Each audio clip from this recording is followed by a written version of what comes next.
support and cooperation of the government of Pakistan. This is deeply appreciated because ultimately, as a judge, I'm not just concerned with looking for right and wrong. Yes, in most cases, that may be something that we are looking at. But what we need to know, first of all, in the context of public rights and human rights, what rights there are that need protection, and number two, how can they be protected? Today, I'm looking forward to the discourse that will take place in the 5 sessions that are mentioned in the program. Of course, there'll be talk about the enforcement of our judgment of 2019, but that's not all. I expect that we will be talking about also the success achieved by Muslim countries like Iran and Bangladesh. How did they achieve that? Why couldn't we achieve it? Both countries are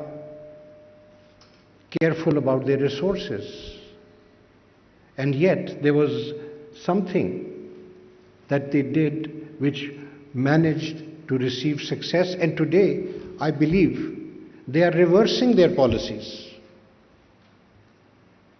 And I am thrilled now to discover from Mr. Luab that the narrative today is not population control. It is a concern for the population to be productive so that they can earn their livelihood and contribute to the society and the community. And for that, the requirement is education. But what we need to understand is, how will those goals be achieved? We can't just leave it to the state. The state is already committed with its resources to so many other important priorities. There has to be some other vehicle, some other means of achieving that.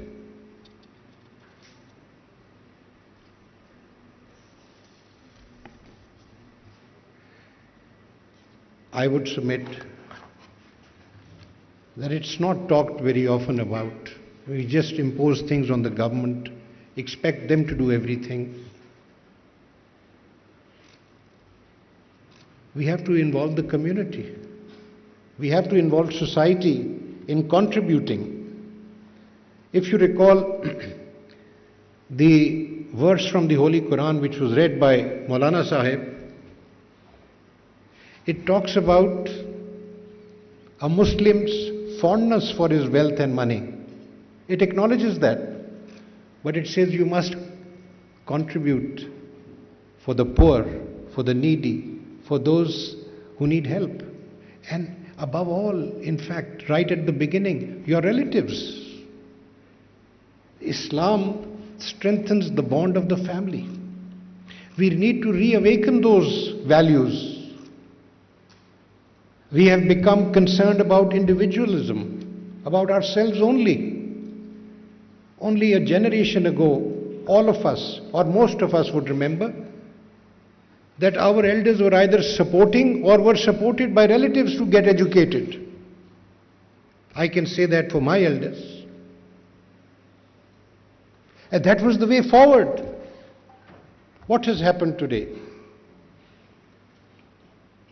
But all that I'm trying to emphasize is that when we bring in people into the matrix that will be interacting with society and giving them education, giving them skill-based education, empowering them, it will be then that we will see the fruits in other forms, which is managed families, spacing, choices being exercised, women being respected. That is the process that will take place. It is not for the law to enforce that. And this is not a legal forum also. Yes, if there are solutions before us which are in black and white, we can evaluate their relevance or their propriety or their sufficiency for addressing an issue of rights or for enforcement of rights. But we cannot devise these solutions. It will be people like yourselves who will have to come forward. The time today requires the people of Pakistan to come forward and solve and to offer solutions to the state. If you remember, you will not remember because I don't expect any one of you to have been around in 1947, but we have all read that in 1947, when this country was formed, it had no finances. The partition of India had resulted in no finances being given to us. And do you know who funded the country? It was all private funds. And within 4 years, I read that Pakistan was giving a loan to Germany. In 1971, I read somewhere that Pakistan gave a loan to China. Why? How was it accomplished? It was accomplished because the people of Pakistan felt responsible. Do you know that there was a time when simplicity and thrift were respected? Today, we take pride in extravagance. Our elite leads us in that direction. I think the first step towards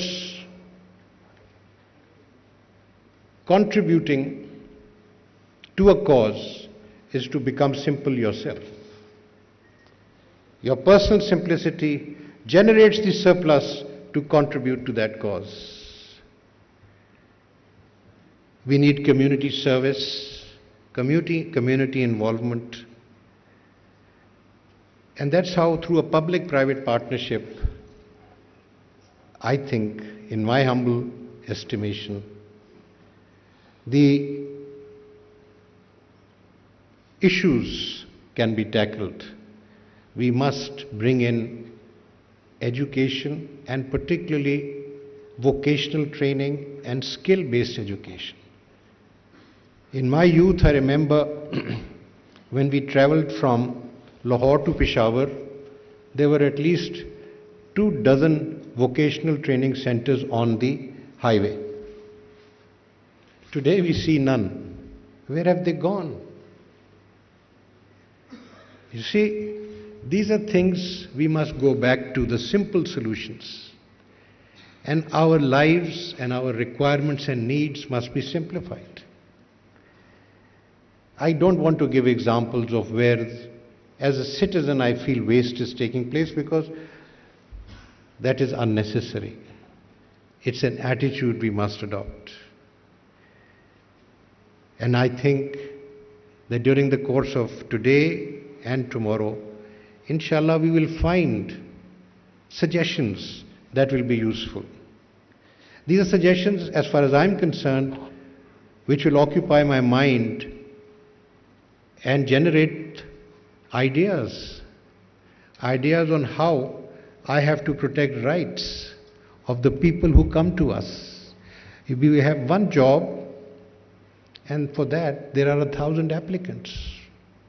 And do you know, litigation comes up right up to the Supreme Court for how those jobs are to be assigned or allocated or given to applicants. That we have to overcome. We have to create opportunities, rather we have to create talent and skill so that our population not only provides the services required in Pakistan, but also answers the requirements of jobs abroad. To say that we should reduce our population because it's a strain on resources is wrong.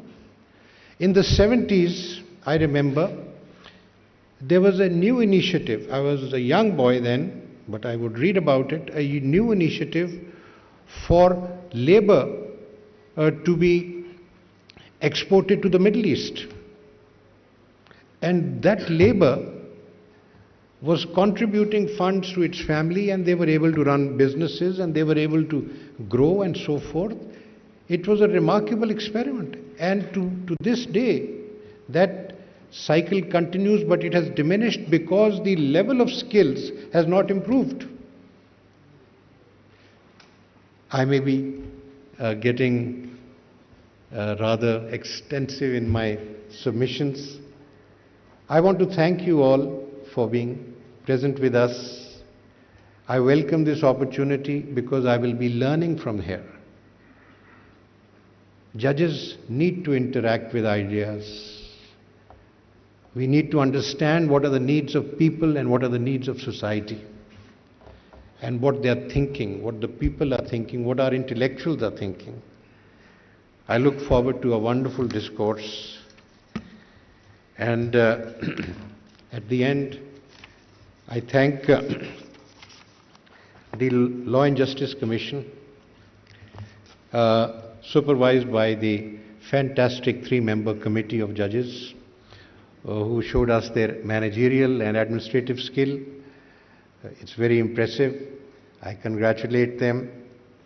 I thank also the kind of interest which the UN FPA has taken in this event, and in any case the subject of population concern in Pakistan. The government of Pakistan has been helpful as always, which is also appreciated. Thank you very much.